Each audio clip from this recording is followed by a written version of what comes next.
السلام عليكم ورحمة الله وبركاته. إن الحمد لله نحمده ونستعينه ونستغفره ونعوذ بالله من شرور أنفسنا ومن سيئات أعمالنا. من يهده الله فلا مضل له ومن يضلله فلا هادي له.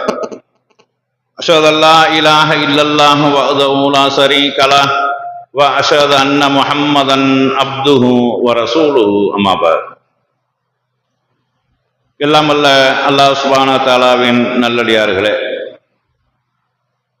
அல்லாஹுவின் மாபெரும் கருணையினால் புனித ஜும்மா தொழுகைக்காக இங்கே நாம் ஒன்று கூடியிருக்கின்றோம். அந்த வல்ல நாயனின் சாந்தியும் சமாதானமும் நம் உயிரினும் மேலான நபிகள் பெருமானார் ஸல்லல்லாஹு அலைஹி வஸல்லம் அவர்கள் மீதும், அன்னாரை பின்பற்றி வாழ்ந்த சத்திய சஹாபாக்கள், தாபிஈன்கள், தபோ தாபிஈன்கள், இந்த ஏகத்துவ கொள்கையை உலகமெங்கும் எடுத்து சொல்லிய நல்ல அறிஞர்கள் அனைவர் மீதும், குறிப்பாக இங்கே அமர்ந்திருக்கக்கூடிய நம் அனைவர் மீதும் என்றென்றும் நின்று நிலவட்டுமாக என்று பிரார்த்தித்தவனாக, இந்திய சுதந்திர போரில் முஸ்லிம்களின் பங்கு என்ற தலைப்பில் ஒரு சில முக்கியமான செய்திகளை, எந்த ஒரு சமுதாயமும் தன்னுடைய வரலாறுகளை மறக்கக்கூடாது என்ற அடிப்படையில், அதுபோக இந்த இந்திய திருநாட்டில் நம்முடைய நிலைமை எப்படி இருக்கிறது என்பதையும், ஆனால் இந்திய நாட்டிற்காக சுதந்திரம் அடைவதற்காக நாம் செய்த தியாகங்களையும் கண்டிப்பாக முஸ்லிம்களாகிய நாம் அறிந்து கொள்ள வேண்டும். முஸ்லிம்களாகிய நாம் இல்லை என்றால் இன்னமும் இந்தியா அடிமைத்தளத்திலிருந்து விடுதலை அடைந்திருக்க முடியாது என்பதை நம்முடைய முஸ்லிம் முன்னோர்களுடைய போராட்ட களங்களை நாம் பார்த்தாலே விளங்கிக் கொள்ள முடியும். இந்த இந்திய நாட்டில் இன்று முஸ்லிம்களாகிய நாம் அந்நியர்களாகவும், இந்திய நாட்டிற்கு சம்பந்தமில்லாத அந்நியர்களாகவும் பயங்கரவாதிகளாகவும் சித்தரிக்கப்பட்டு கொண்டிருக்கக்கூடிய வேளையில நம்மளுடைய பங்களிப்புகளை நாம் அறிந்து கொள்ள வேண்டும் என்பதும் இதனுடைய பிரதான நோக்கம். நம்ம வந்தேரிகள் அல்ல, மற்றவர்கள் போல கைபர் போலன் களவாய் வழியாக ஆரிய கூட்டங்களாக இந்தியாவிற்கு நுழைந்த வந்தேரிகள் அல்ல. நாம இந்த மண்ணினுடைய மைந்தர்கள் என்பதை அரபு நாட்டில் இருந்து இறக்குமதி செய்யப்பட்ட இறக்குமதியாளர்கள் அல்ல, இந்த மண்ணினுடைய மைந்தர்கள் என்பதை நம்ம முதலாவதாக விளங்கிக் கொள்ள வேண்டும். இஸ்லாத்தை நம்முடைய வாழ்வியல் நெறியாக ஏற்றிருக்கிறோமே ஒழிய, இந்த மண்ணிற்கு பூர்வீக சொந்தமாக இருக்கக்கூடியவர்கள் முஸ்லிம்களாகிய நாம். ஒரு சில தலைமுறைகளுக்கு முன்னால், ஒரு 6-7 தலைமுறை, ஒரு 7-8-10 தலைமுறை என்று நீங்கள் கடந்து போனாலும் இந்த மக்கள் தான் அன்றும் இருந்தார்கள். நம்ம அப்பன் பாட்டனாக அவர்கள் வேற ஜாதி இனத்தில் இருந்திருப்பார்களே ஒழிய இந்த மண்ணிலே வாழ்ந்தவர்கள் என்பதை நம்ம கூடுதலாக விளங்கிக் கொள்ள வேண்டும்.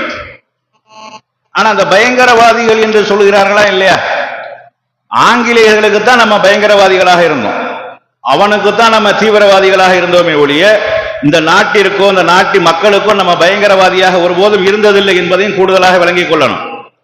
அவன் தான் அந்த சுதந்திரத்திற்காக போராடியவர்களை பயங்கரவாதிகளாகவும் தீவிரவாதிகளாகவும் கைது பண்ணி தூக்கிலிட்டு கொடுஞ்சிறை செய்த அந்த ஆங்கிலேயர்கள் தான் அந்த வழிமுறையை சொன்னார்களே ஒழிய, ஆனா இன்னைக்கு இந்தியாவை ஆளக்கூடிய மக்களை என்ன செய்யறாங்க, முஸ்லிம்களை பயங்கரவாதிகளாக சித்தரிக்கக்கூடிய காட்சிகள், இது அதிகமான வெகுஜன மக்களிட உள்ளங்களில் ஊடுருவிக்கக்கூடிய காட்சிகளை நம்ம பார்க்கிறோம். அப்ப இதைகளெல்லாம் களைய வேண்டும். அதனால இந்த சுதந்திர இந்தியா என்று இன்னைக்கு நம்ம சர்வசாதாரணமா 1947 இந்தியா சுதந்திரம் அடைஞ்சது. இப்ப 2026 ஆச்சு. அங்கிட்டு ஒரு 53, இங்கிட்டு ஒரு 26, இப்படி கிட்டத்தட்ட ஒரு 28-29 ஆண்டுகளை கடந்து விட்ட நாம் நம்முடைய சமுதாயம் செய்த அந்த தியாகங்களை நம்ம அறியாமலே இருக்கிறோம். வரலாற்று பாட புத்தகங்கள்ல பொய்யாகவும் கற்பனையாகவும் இல்லாத செய்திகளாகவும் முஸ்லிம்களை பின்னுக்கு தள்ளக்கூடிய வகையில 10ஓட 11 சேர்க்கக்கூடிய வகையில் என்ன செய்யறாங்க, ஆக்கி இருக்கிறார்கள். ஆனா அந்த இந்திய விடுதலை போர்ல, சுதந்திர போர்ல எல்லா போராட்டங்களிலேயும் எல்லா களங்களிலேயும் முன்னிலை வகித்தவர்கள் முஸ்லிம்கள். நேரடியாக களம் கண்டவர் முஸ்லிம்களும் இருக்கிறார்கள், மற்றவர்களோடு களம் காணக்கூடிய நேரத்திலேயும் முன்னிலையில் இருந்தவர்கள் முஸ்லிம்கள், எண்ணிக்கையிலேயும் அதிகமாக இருந்தவர்கள் முஸ்லிம்கள், உயிரை தியாகம் செய்தவர்கள் அதிகமானவர்கள் முஸ்லிம்கள். யஸ்வந்த் சின்ஹா என்று சொல்லக்கூடிய ஒரு வரலாற்று ஆசிரியர் இந்திய விடுதலை போர்ல தன்னுடைய சதவிகிதத்திற்கும் அதிகமாக முஸ்லிம்கள் தியாகம் செய்திருக்க, உடலாலும் பொருளாலும் தியாகம் செய்திருக்கிறார்கள். ஒரு ராணுவத்தை கட்டமைப்பதற்குண்டான ஒட்டுமொத்த பணத்தை ஒரு நபர் கொடுத்தார். வல்லல் ஹபீப் என்று சொல்லக்கூடிய அவர் ஒரு ஆள், நேதாஜி சுபாஷ் சந்திர போஸ் அவர் இந்திய தேசிய ராணுவம் அமைத்தாரா இல்லையா? அந்த மொத்த ராணுவத்தினுடைய செலவை ஒத்த ஆள் ஏற்றுக்கொண்டு என்னுடைய சொத்து பத்து அனைத்தையும் நான் தந்து விடுகிறேன் என்று எழுதி கொடுத்தவர் வல்லல் ஹபீப், பர்மாவில் இருந்து. அதனை கொண்டுதான் அவர் இந்திய தேசிய ராணுவத்தை அமைத்தார். அதனுடைய அந்த நேதாஜி சுபாஷ் சந்திர போஸ் அவருக்கு நெருக்கமாக இருந்தவர்கள் அதிகமானவர்கள் முஸ்லிம்கள் தான். அவருடைய படைப்பிரிவுல முக்கியமாக தளபதிகளாக நியமிக்கப்பட்டவர்கள் முஸ்லிம்கள் தான். அப்ப இவருடைய இந்த சுதந்திர போராட்டத்தில் நேதாஜி சுபாஷ் சந்திர போஸ் யாரும் மறந்துட முடியாது. ஆனா அவர் பின்னணியில் இருந்து இயக்கியது யாரு? பின்னணியில் இருந்து அவர்களுக்கு உதவி செய்தது யாரு? முஸ்லிம்கள். நேதாஜி சுபாஷ் சந்திர போஸை கைது பண்ண வேண்டும் அல்லது கொல்ல வேண்டும் என்று ஆங்கிலேயன் முடிவெடுத்தான். அதுல தப்பி போனவர் அதோட முடிச்சு, எங்க போனாரு, என்ன செஞ்சாரு, இருக்கிறாரா இல்லையா என்பது இன்னை வரைக்கும் தெரியவில்லை. இது ஒரு வகை. ஆனா இதற்கு முன்னாடி 1857 வெடிச்ச அந்த புரட்சி தான் இந்திய சுதந்திர போராட்டத்திற்கு வித்திட்ட முதல் போர். இந்த முதல் போர் நிறைய கருத்து வேறுபாடுகள் இருக்கிறது. ஆனா இதுல நம்ம முக்கியமாக விளங்கிக் கொள்ளக்கூடிய விஷயம் என்ன அப்படின்னா, இந்த இந்தியாவுல முஸ்லீம்கள் அதிகமா போராடணுமா இல்லையா? இதுக்கு 2 முக்கிய காரணம் இருக்கிறது.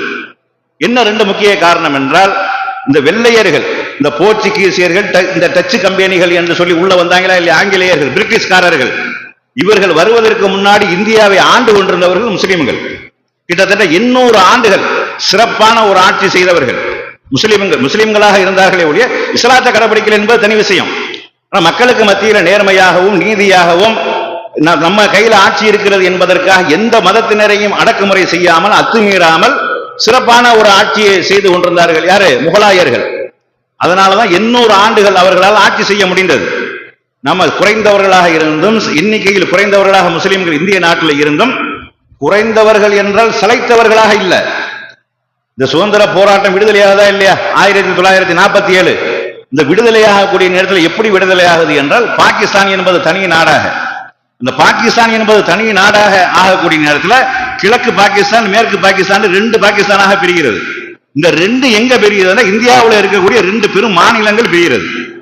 பஞ்சாப் இருகூறாக ஆக்கப்பட்டு அது பாகிஸ்தானாக மாற்றப்படுகிறது. வங்கதேசம் இருகூறாக பிரிக்கப்பட்டு பங்களாதேஷாக மாற்றப்படுகிறது. ஆனா பங்களாதேஷ் என்பது பாகிஸ்தானுடைய ஒரு பகுதியாக ஆக்கப்பட்டது. 2க்கும் இடையில கடல். இப்படி சம்பந்தம் இல்லாத 2 பகுதிகளை பாகிஸ்தான் ஆக்கி விட்டாங்க. எப்ப? 47 தான், ஆகஸ்ட் 14 பாகிஸ்தான் சுதந்திரம் அடைகிறது.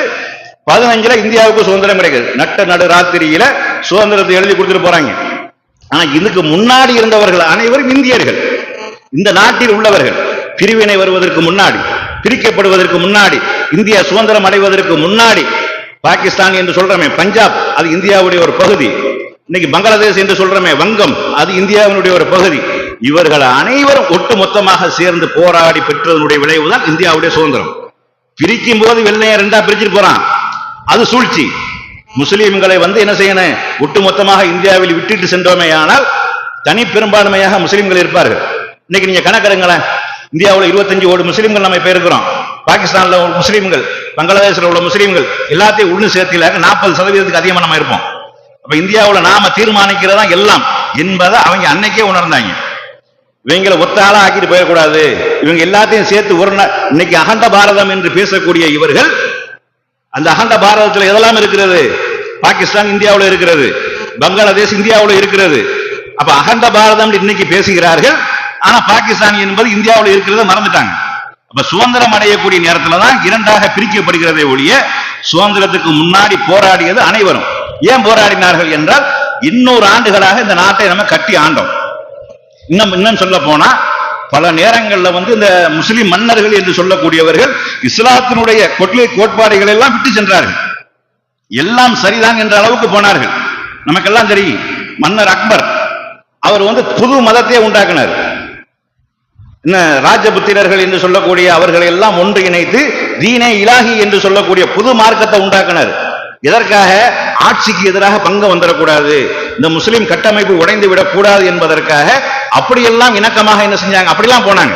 அப்ப 800 ஆண்டுகள் இந்திய நாட்டை ஆண்ட நம்மிடமிருந்துதான் இந்த இந்தியா பறிக்கப்படுகிறது. இந்தியா என்று சொல்வது வந்து பேருக்கு சொல்றோம், ஆனா ஆரம்பத்தில் இந்தியாங்கிற ஒரு நாடே கிடையாது, நாட்டுக்கு பேர் இந்தியாவே கிடையாது. ஒரு தேசம் இருந்த இந்த நிலப்பரப்பு அதான் இன்னைக்கு இந்தியா. இந்த நிலப்பரப்பை ஆண்டு கொண்டிருந்தவர்கள் யாருன்னா முஸ்லிம்கள்.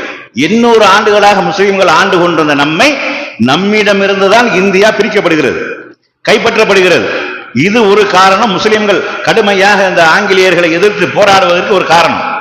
இன்னொரு காரணம் என்றால் இஸ்லாமியினுடைய தலைமைத்துவமாக இருந்த கிலாபத் துருக்கியை மையமாக கொண்டு கடைசியாக செயல்பட்டுக் கொண்டிருக்கிறது. 1924 அந்த கிலாபத் ஆட்சி கலைக்கப்படுகிறது. இந்த கலைக்கப்படுவதற்கு பிரதானமாக சூத்திரதாரியாக இருந்து செயல்பட்டது யாருன்னா இந்த பிரிட்டிஷ்காரங்க தான். அப்ப இவர்கள் வந்து இஸ்லாமிய சாம்ராஜ்யத்தை உடைத்து விட்டார்கள் என்ற இரண்டாவது கோபம். மூன்றாவதாக முக்கியமான கோபம், இந்த மண்ணில் அந்நியர்களுடைய ஆட்சி இருக்கக்கூடாது, அவன் நம்ம அடிமையாக வைத்திருக்க கூடாது, அவன் நமக்கு வரி போடக்கூடாது, அவனுக்கு கீழே நாம இருக்கக்கூடாது என்பதுதான். இந்த 1857 சிப்பாய் கழகம் என்று சொல்றாங்களா இல்லையா, அதனுடைய பின்னணி வரலாறு நீங்கள் பார்த்தா ஒரு முக்கியமான விஷயம். இந்த சிப்பாய்கள் எல்லாம் ஆங்கிலேய ராணுவத்தில் பணியாற்றிய சிப்பாய்கள் எல்லாருமே பணியாற்றுறாங்க. பணியாற்றக்கூடிய நேரத்தில் 1856 வந்து அந்த பிரிட்டிஷ்ல வந்து ஒரு துப்பாக்கி கண்டுபிடிக்கிறாங்க, புது ரக துப்பாக்கி. அதுல வந்து அந்த தோட்டாவை வந்து இப்படி இழுத்து விட்டு தான் என்ன செய்யணும், பல்லால கடிச்சு இழுத்துட்டு தான் உள்ள போட்டு அடிக்கணும். அப்படிங்கிற மாதிரியான அந்த துப்பாக்கியில அந்த இழுக்கும் பொழுது இலகுவாக வர வேண்டும் என்பதற்காக அதுல வந்து பன்னி கொழுப்பு சேர்க்கப்படுது, அல்லது மாட்டு கொழுப்புன்னு சொல்லப்படுகிறது. ரெண்டாக இருந்தாலுமே முஸ்லிம்கள் பன்னியை வெறுக்கக்கூடியவர்கள், இந்துக்கள் மாடை வெறுக்கக்கூடிய, மாட்டு கொழுப்பை வெறுக்கக்கூடியவர்கள்.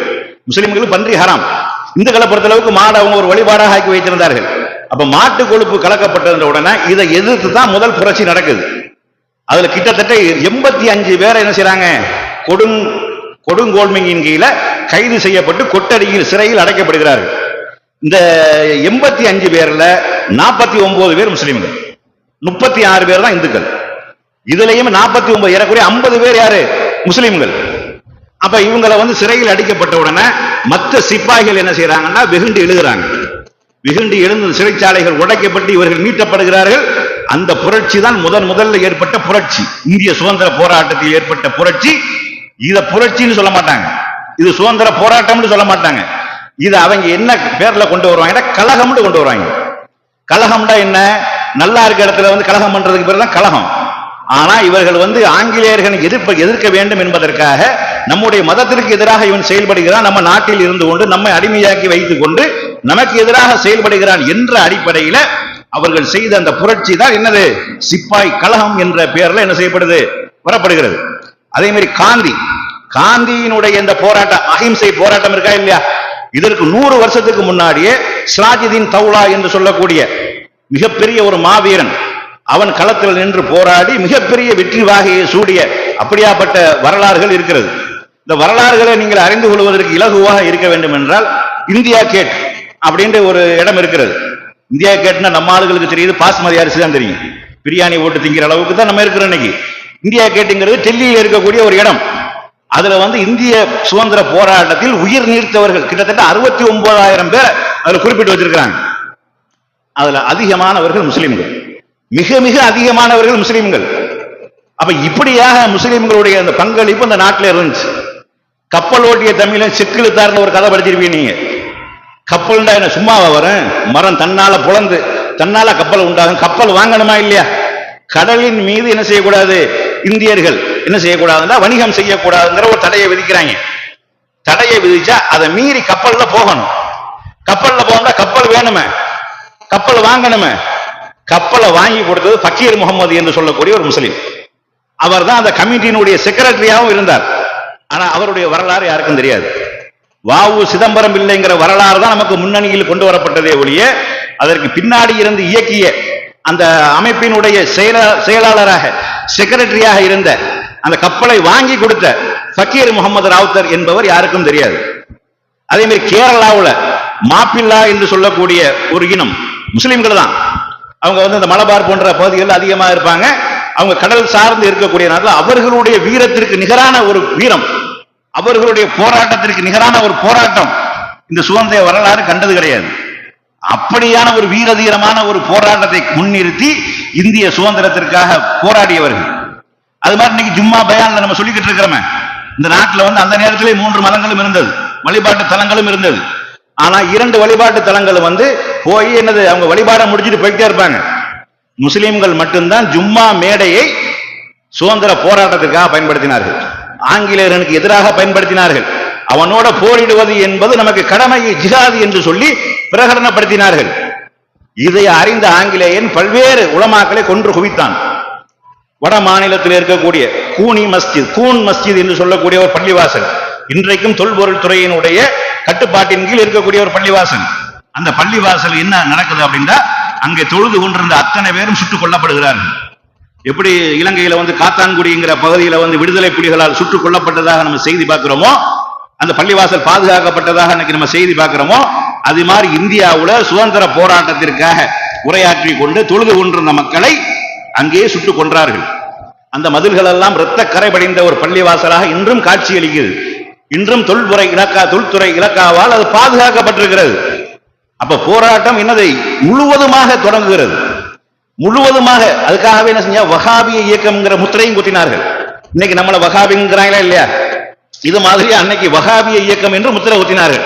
முஸ்லிம்கள் அதிகமான அளவுல போராடியதன் காரணமாக முஸ்லிம்கள் இந்த ஆங்கிலேயனை விரட்டுவதற்காக களமாடுவது ஜிஹாத் என்ற அளவுக்கு, எந்த அளவுக்கு என்றால், இந்த சுதந்திர போராட்டத்திற்காக போகக்கூடிய நேரத்திலேயே மனைவியை தலாக் விட்டுட்டு போவதும் சொத்துக்களை வசியத்து செய்து விட்டு போவதுமாக முஸ்லிம்கள் இருந்தார்கள் என்ற அளவுக்கு வரலாறு சொல்லப்படுகிறது.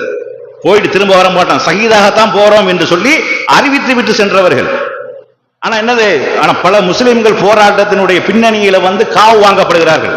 முஸ்லிம் தலைவர்கள் பின்னணி காரணம் காட்டி கொடுக்கிறது, உள்ளுக்குள்ள இருந்த வேலை பார்த்து காட்டி கொடுத்ததின் அடிப்படையில தான் முஸ்லீம் பல தலைவர்கள் காவு வாங்கப்பட்டார்களே ஒழிய, இல்லைன்னா என்னைக்கோ சுதந்திரம் அடைஞ்சிருக்கு.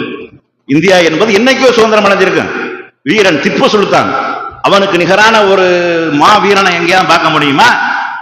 இந்தியாவில் இன்றும் சொல்கிறார், திப்பு சுல்தான் தான் முதலில் பீரங்கியை தயாரித்தவன்.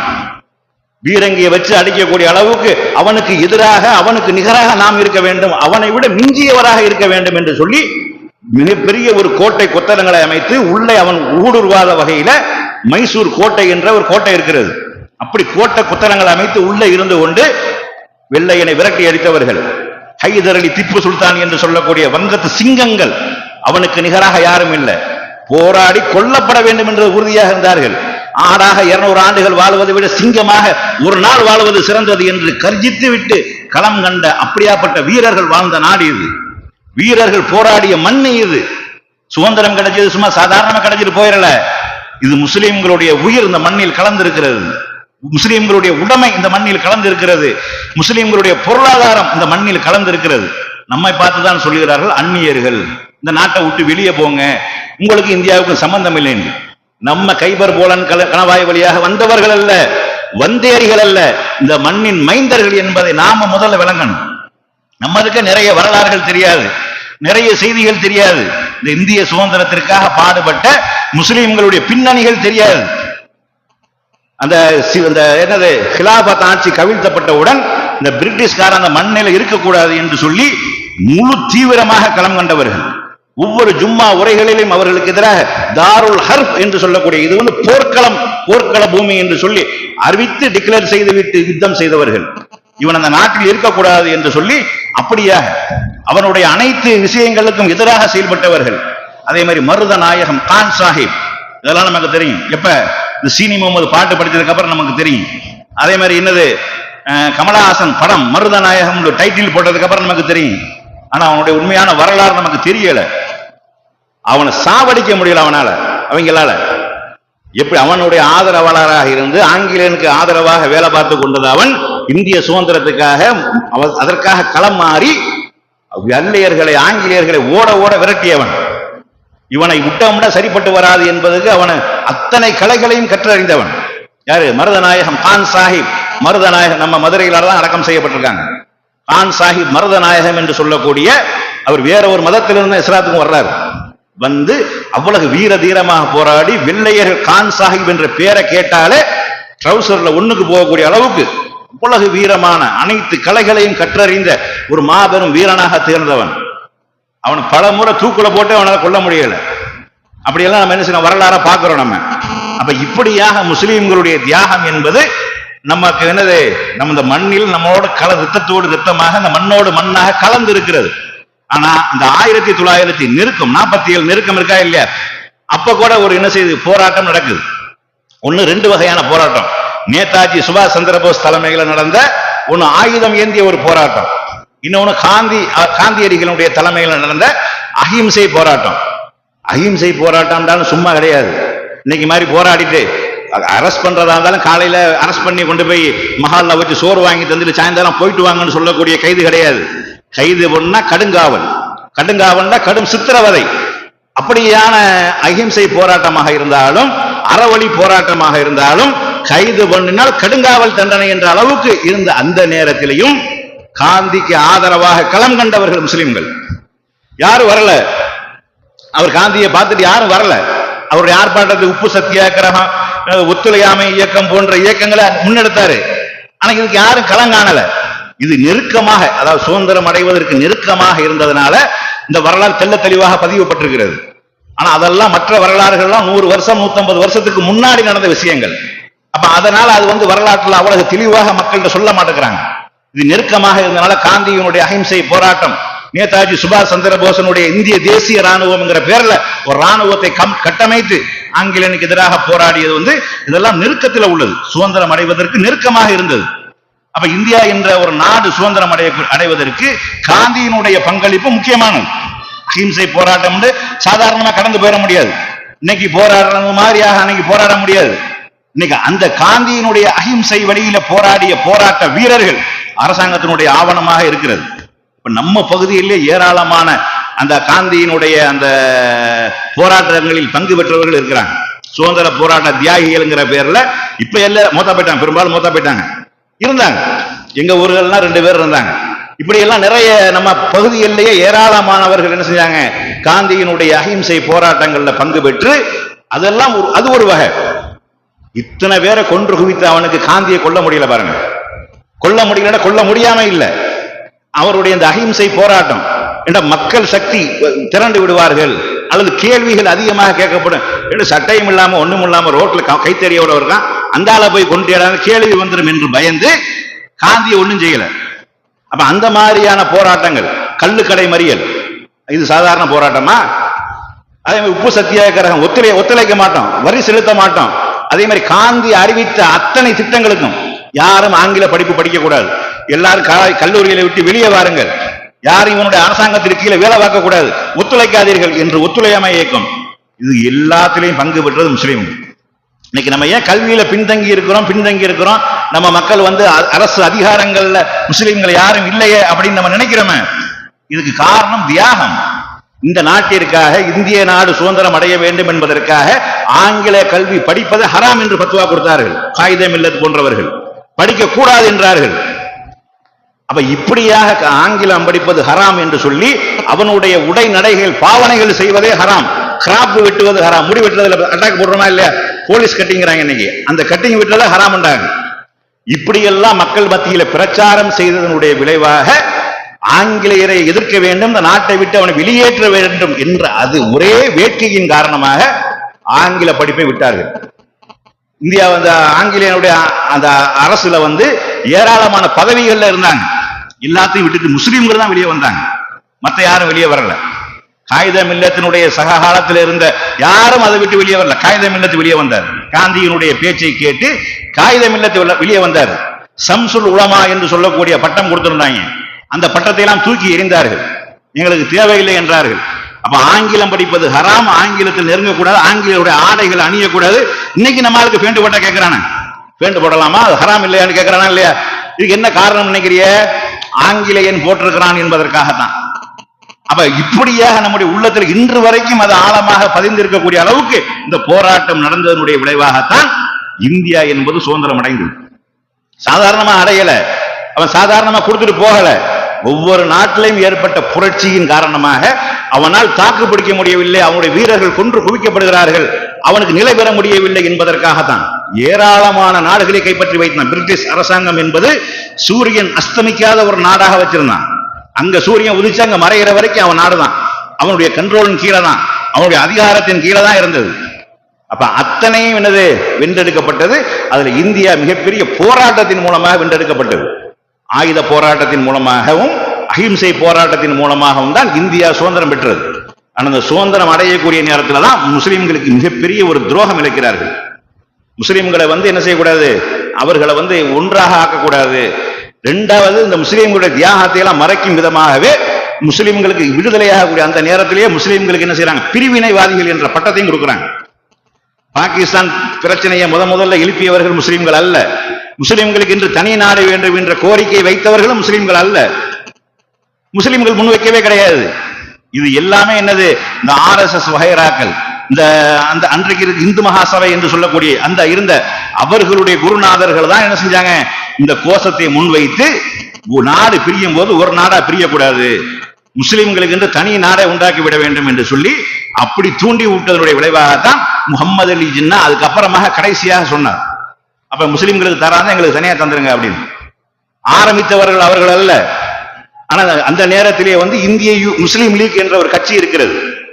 அந்த நேரத்தில் இருந்த முஸ்லீம் லீக் கட்சி என்பது இப்ப இருக்கிற கட்சி இல்லை, பேர் இப்ப இருக்குது. அப்ப இருந்தது சுதந்திரத்துக்காக போராடியவர்கள், சுதந்திரத்தை பெற்றவர்கள். முஸ்லீம் காங்கிரஸ் இருக்கும் காலத்திலேயே முஸ்லீம் லீக் என்ற கட்சி இருந்தது. அப்ப அந்த கட்சியை தான் என்ன செய்யறாங்க, அதுல ஒரு தலைவராக முகமது அலி ஜின்னா இருக்கிறாரு. அப்ப ரெண்டாக உடைக்கிறார்கள்.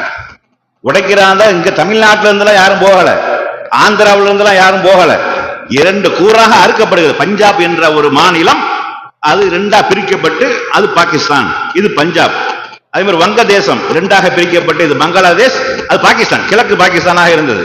அப்புறம் இந்திரா காந்தியுடைய ஆட்சியில தான் என்ன செய்யப்படுது, அங்க அந்த ஜியாவுல் ஹக் என்ற பாகிஸ்தான் அந்த அதிகாரிகளுக்கும் அந்த மன்னனுக்கும் இங்கேயும் ஒரு மொழி ரீதியாக உருது பெருசா வங்காளம் பெருசா என்று பங்காளி பெருசா அந்த பஞ்சாயத்துல என்ன செய்யப்படுது, இந்திரா காந்தியோட துணையோட அது ரெண்டா பிரிக்கப்படுது. இது பின்னாடி நடந்த விஷயம். ஆனா முன்னாடி என்னது, பாகிஸ்தானாகத்தான் பிரிக்க கொடுக்கிறாங்க. இந்த ரெண்டு பகுதியிலுமே அதிகமாக முஸ்லீம்கள் இருந்தார்கள், முஸ்லீம் மெஜாரிட்டி. இதை உடைத்தார்கள். அதுபோக என்ன செஞ்சாங்க, இங்க இருந்து போறவர்கள் போகலாம் என்று ஃப்ரீயாக ட்ரெயின் விட்டார்கள். பாகிஸ்தானுக்கு போறவர்கள் போய் கொள்ளலாம், இலவசமாக போகலாம், உங்களுக்கு என்ன எடுத்துக்கொள்ள முடியுமோ அனைத்தையும் எடுத்துக்கொண்டு போகலாம் என்று அறிவித்தார்கள். போக கிடையாது. இந்த சென்னை போன்ற நகரங்கள்ல ஒரு 7-10 பேர் போயிருப்பாங்க. இவனை தவிர இந்தியாவில் இந்த மண் எங்களுக்கு உரியது, நாங்க ஏன் இந்த மண்ணை விட்டு போக வேண்டும் என்று இந்த மண்ணிலேயே இருந்தவர்கள். எங்களுக்கு என்று ஒரு நாடு வரும் பொழுது கூட, இன்னும் சொல்ல போனா இந்த சுதந்திரத்தை நம்ம பாடுபட்டு பெற்றோமா இல்லையா, இந்த மண் எங்களுக்கு உள்ளது என்பதையும் இந்த சுதந்திரத்துக்கு நாங்க போராடி பெற்று இந்த மண்ணுக்குரியவர்கள் என்பதை நிரூபித்த தரணும். மற்றவர்களுக்கு யாருக்கு அந்த வாய்ப்பு கிடைக்கல, வழங்கப்படல. இந்துக்களுக்கு என்று தனி நாடு வரும், இந்துக்கள் எல்லாம் செல்லுங்கள், உங்களுக்கு உண்டான உரிமைகள் வழங்கப்படும் என்று போயிருந்தாங்கன்னா போயிருப்பாங்க. இந்துக்கள் இந்த மாதிரி வாழக்கூடியவர்கள் போயிருக்க மாட்டாங்க. இந்த மாதிரி ஆட்சி அதிகாரம் வேண்டும் என்று சொல்ல இந்த RSS போன்ற அந்த வகைராக்கள் கிளம்பியிருப்பார்கள். ஆனா நம்மளை பார்த்து சொல்றாங்க என்னது, நீ பாகிஸ்தானுக்கு போ அப்படின்னு தெளிவாக சொன்னார்கள். கபரஸ்தானுக்கு போனாலும் போவோமே ஒழிய பாகிஸ்தானுக்கு நாங்க ஏன்டா போகணும், எங்க மண்ணா, எங்க நாடா, எங்க நாடு இந்தியா. இந்த இந்தியா என்பதுதான் நாங்கள் வாழ்ந்த பூமி, எங்கள் முன்னோர்கள் வாழ்ந்த பூமி, நாங்கள் விடுதலை பெற்ற பூமி என்று சொல்லி உறுதியாகவும் நிலையாகவும் இருந்தார்கள். இன்னும் சொல்ல போனா அத்வானி வகைராக்கள் தான் பாகிஸ்தானுக்கு சொந்தக்காரர்கள், அவங்களுடைய அண்ணன் தம்பி வகைராக்கள் தான் பாகிஸ்தான்ல இருக்கிறார்கள். அவங்க தான் போகணுமே ஒழிய நம்ம ஏன் போகணும். இன்னும் சொல்ல போனா இங்க இருந்து அங்க போனார்களே, அவர்களும் மதிக்கப்படவே இல்லை, அது தனி விஷயம். நம்ம நாடு வருது முஸ்லீம் நாடுன்னு போனாங்களா இல்லையா, அவங்க தான் 2ஆம் தர குடிமக்களாக அங்க இருக்கிறாங்க. 1-2 பேர் போனாங்களா இல்லையா, போனவன் அந்த நாட்டினுடைய 2ஆம் தர குடிமக்கள், அந்த பகுதியிலே இருந்தவன் தான் அந்த நாட்டுக்கு சொந்தக்காரனாக ஆக்கப்பட்டு அப்படியான நிலைமையும் போய்கிட்டு இருக்கு. அப்ப நல்லா விளங்கிக் கொள்ள வேண்டும், இந்த இந்திய விடுதலை என்பது முஸ்லீம்களுடைய பெரும் பங்களிப்போட தான் உண்டானது. முஸ்லீம்கள் களத்தில் நின்று வீரியமாக போராடவில்லை என்றால் இந்த நாடு இன்னும் அடிமை தேசமாகத்தான் இருந்திருக்கும் என்ற அளவுக்கு முஸ்லீம்கள் இந்த நாட்டை விடுதலைப்படுத்த வேண்டும் என்பதற்காக போராடினார்கள், உயிரை இழந்தார்கள் என்பதை விளங்கிக் கொள்ளணும். அடுத்து முக்கியமான விஷயம் என்ன அப்படின்னா, இந்த சுதந்திர போராட்ட நேரத்தில் கல்வியை விட்டுட்டு வெளியே நம்ம பின்தங்கி இருக்கிறோம். ஆனா இன்னைக்கு நம்ம சமுதாயம் என்ன செய்யணும், கல்வியில முன்னேறியவர்களாக மாறணும், அரசு அதிகாரங்கள்ல உள்ள நுழையணும்.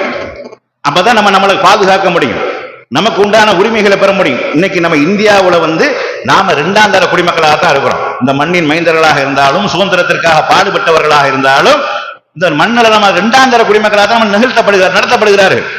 நமக்கு உண்டான உரிமைகள் பல்வேறு இடங்கள்ல மறுக்கப்படுகிறது. அப்ப இதையெல்லாம் சரி பண்ண வேண்டும் என்றால் அந்த ஆட்சி எம்எல்ஏ எம்பி இப்படி போறதை விட இதுகெல்லாம் ஒரு பிரயோஜனமும் இருக்காது.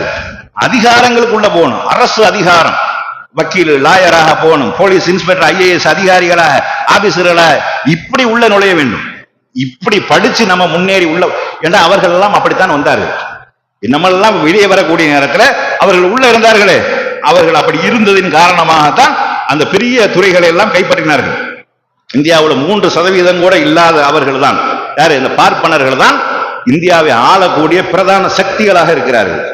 25% இருக்கக்கூடிய நாம் 2ஆம் தரத்தில் இருக்கிறோம். எல்லாம் ஒன்னா சேர்ந்து இருந்தா 50% இருக்கக்கூடிய நாம் 2ஆம் தரமாக இருக்கிறோம். எல்லா உரிமைகளும் மறுக்கப்படுகிறது, பின்னுக்கு தள்ளப்படுகிறோம். நம்மளுடைய ஒரு வழிபாட்டு தலத்தை சுயமாக நம்மளால கட்ட முடியாது. அப்படியான ஒரு நிலைமையில் இந்த நாட்டில் நம்ம வாழ்ந்து கொண்டிருக்கிறோம். அதனால அரசு அதிகாரங்கள்ல உள்ள நுழைய வேண்டும், பெரிய அதிகார வர்க்கத்திற்குள்ள உள்ள நுழைய வேண்டும். போலீஸ் காவல்துறையில உள்ள நுழையணும். காவல்துறைகள்லாம் நமக்கு எதிராகத்தான் அதிகமாக செயல்படுகிறார்கள். நேர்மையானவர்கள் ரொம்ப கம்மியாக இருக்கிறார்கள். மதவெறி இனவெறி பிடித்தவர்கள் அதிகமாக உள்ள நுழைந்து விட்டார்கள். அப்ப இதையெல்லாம் களை எடுத்து விட்டு நீதமானவர்கள் நல்லவர்கள் உள்ள வர வேண்டும். முஸ்லிம்கள் அதிகமாக உள்ள வர வேண்டும். அனைத்து மக்களுக்கு நல்லது. நீ உள்ள ஒரு சமுதாயம் தப்பு செஞ்சாலும் அதை ஆதரிக்கணும்னு சொல்லல, நீதிக்கு துணையாக இருக்கணும், நீதிக்கு சாட்சியாக இருக்கணும், நல்லதற்கு உறுதுணையாக இருக்கணும். தவறு யாரு செஞ்சாலும் தண்டிக்கக்கூடிய இடத்துல இருக்கணும். மாவட்ட ஆட்சியாளர் என்று சொன்னால் அது என்னது? இன்னைக்கு எம்எல்ஏ எம்பியை விட மிகச் சிறந்தது. இவங்க எல்லாம் 5 வருஷத்துல காணாம போயிருவாங்க. ஒரு மாவட்ட ஆட்சியாளர் என்றால் அந்த மாவட்டம் முழுவதும் அவருடைய கண்ட்ரோல்ல உள்ளது. அவர் நினைத்தது செய்யலாம், அநியாயம் செஞ்சிடக்கூடாது, துரோகம் பண்ணிடக்கூடாது, மற்றவர்களுக்கு அந்த மாதிரி செய்யக்கூடாது. அது அல்லாத வகையில ஒட்டு மொத்தமாக என்ன பெரிய டாக்டர், என்ன டாக்டர் மாத்திராத மாத்திடுவார், டிஸ்மிஸ் பண்றாத டிஸ்மிஸ் பண்ணிடுவார், ஆஸ்பத்திரிக்கு சீல் வைக்கணும்னா சீல் வச்சிருவார். தப்பு நடந்தது.